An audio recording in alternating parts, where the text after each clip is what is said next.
Yes guys, welcome to episode 35 of the Under 23 Sorare Road to Glory. If you're new to the channel and you haven't yet subscribed, please do so. And if you do enjoy the video, please always do give it a like. If you are completely new to Sorare and you are yet to sign up, there's a link in the description of this video that will get you $20 of free credits once you've bought your first few cards. Let's not waste any time and let's get straight into how we got on last weekend. Unfortunately, we kick things off with a disappointment in Under 23 Limited. And look, I called it, right? Kampelat, I mean, it didn't take a rocket scientist to work this one out, but Kampelat, penalty concession, 4-1 loss. Kampelat was actually a little bit unlucky here in that he actually saved the penalty that he conceded, but for whatever reason, it got retaken. I don't know if any of you guys watched the game. I didn't myself, but yeah, for whatever reason, it got retaken and they scored, of course.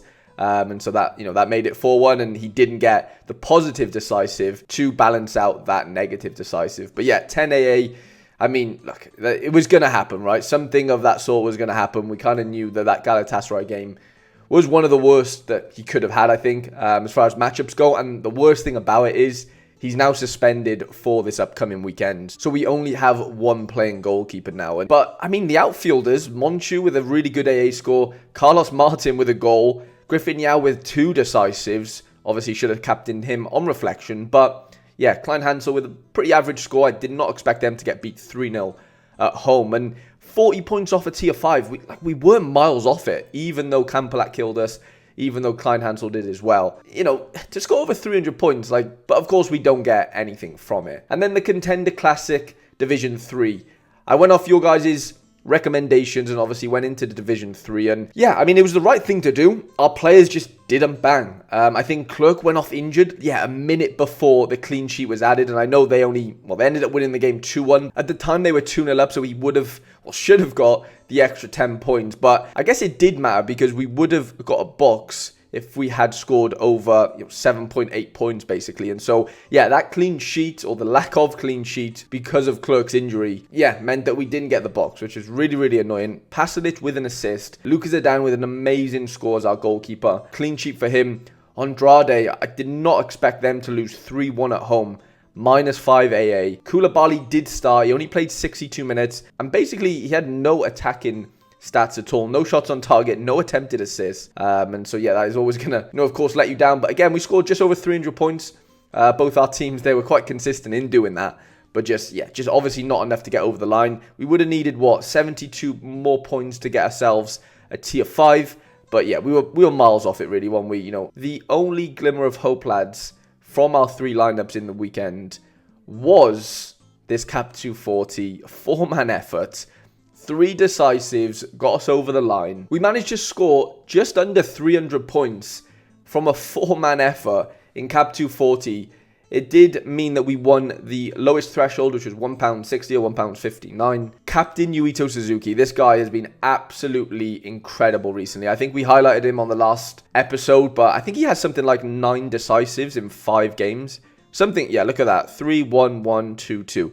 Absolutely mental. He is in the form of his life right now. He obviously helped us. He was the last player to play actually in this lineup to get us over the line. Ivan Heel as well. 87.5 points away to Espanyol. Goal for them. That's a big result for Andorra. They're fighting relegation right now, and yeah, any point is obviously valuable. Timo Becker, I did not expect, the reason why I played him in this lineup and not higher up in the Contenders Division 3 lineup. I didn't really fancy him away from home, to be honest, and his team, but they managed to sneak a 1-0 win. I mean, they're top of the league for a reason, right? Yeah, fair play to them. I really didn't expect it, but that of course helped us as well in getting the threshold, which really, really helps. Jorgen Larsson was the only letdown. I think he had a couple of big chances. Yeah, 1 big chance missed, 1 attempted assist, but fortunately it did not matter. We still managed to scrape the threshold. We were 49 points away from a tier 5, so you could argue if Larsson did score, we could have actually scraped a reward with that 4-man effort. But, overall, I mean, yeah, I'm gutted I didn't have any boxes to open.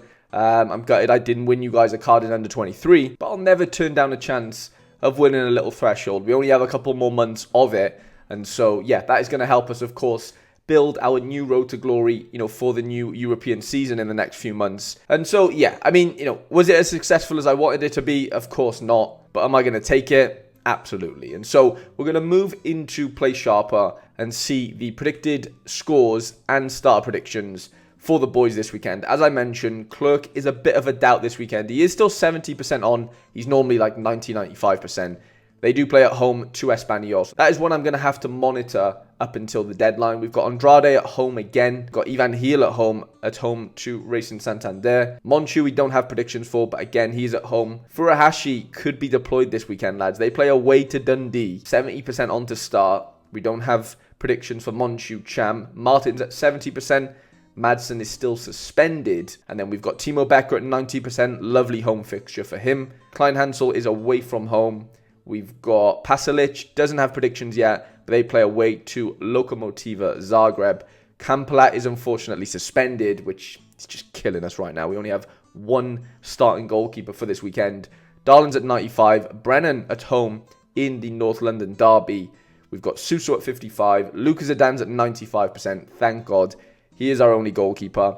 Suzuki's away from home, no predictions. Al Karauni away from home as well. Jorgen Larsson suspended, which is something that I did not realise, but okay, that's good news. Well, not good news, but good news we can catch that now and not play him, and then realise after the deadline. Koulibaly, no predictions. Duhara, the same. Think that is all she wrote. I mean, yeah, we got Cheeky in there at home, but I don't think we're going to play Cheeky. And then, yeah, Emilio Martinez and Richie Delay. Again, no predictions, but I don't think they're going to be used this weekend anyway. And so if we go over to Sorare itself, this was obviously the team last weekend. We are safe. We did not get relegated. We did not get promoted. And so, moving over to this upcoming weekend, we're obviously going to be faced with that decision again. Where do we play our main team? Of course, Zidane is our only goalkeeper. He is in Contenders. And so, we're basically forced to play Contenders, which is fine.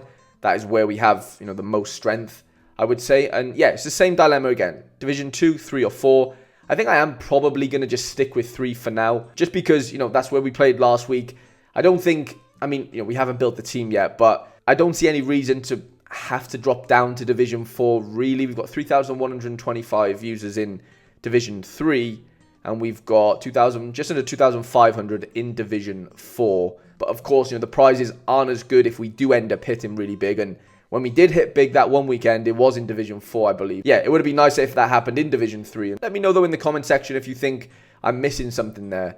But that is probably what we're going to go with. And so going over to the lineup builder then, lads, we can only build one full team this weekend, of 5 starters, hopefully. And then probably a 4-man effort in Cap 240. Zidane picks himself in goal. Defense, obviously, is basically Clerk, Becker, or Andrade. Andrade actually scored half decent this midweek, actually. 22 AA from him away from home. I don't know if I'm going to really trust him at home to Rapid VM right now. And so I think it's Timo Becker time, right? He's been a lot more consistent for us.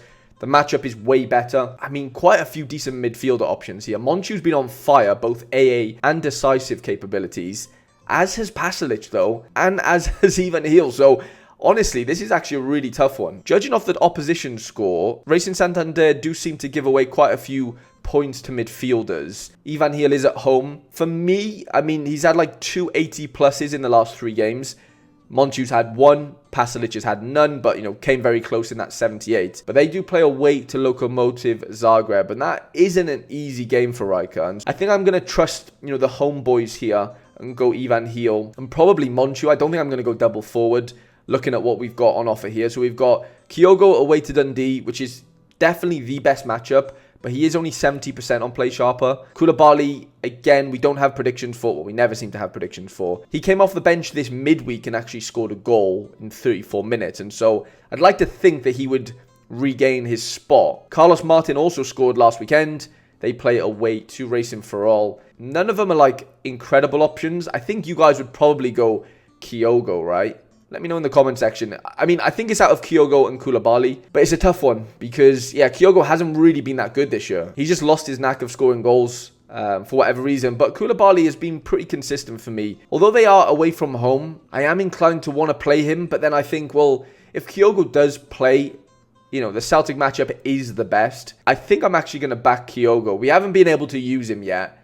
And it is always nice being able to use rewards. Timo Becker was a reward, as is Kyogo. And then I think Monchu probably gets the extra position. I think I would captain Timo Becker. He has a really good chance of a clean sheet. And his AA game is just really superior right now.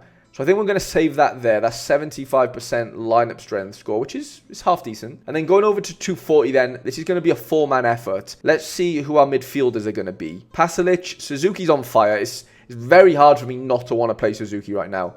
He was the reason why we ended up winning the threshold last weekend. Brennan Johnson in there, but that is a really tough game. I think I am going to back Koulibaly here, though. I'm still going to play him somewhere. I think I am going to back Andrade, though. I'm really, really hopeful that something good can come of his score. And then, do we risk Clerk? I mean, he's 70% on Play Sharper. We don't necessarily need to risk him because we could easily just play Pasalic. And so I'm probably going to do that for now. But if any news comes out that Clerk is more nailed on than 70%, then I think I would change him in for Pasalic. And so that's probably what our team would look like. Of course, we need a DMP goalkeeper in there. So I'm going to click show NG players, and then we're going to throw this guy in. And I think I'm going to captain Suzuki again. It worked last weekend. I'm just going to rinse and repeat this weekend. And I think, lads, that is going to be the extent of the lineup building for this game week. I mean, it's unfortunate that we just don't have the goalkeepers this weekend to play the 3 lineups that we'd like to. And yeah, it just happens sometimes, right? That's just the nature of football. You get unlucky sometimes, and yeah, goalkeepers get suspended. But I'm honestly really, really happy with the Contender Classic team.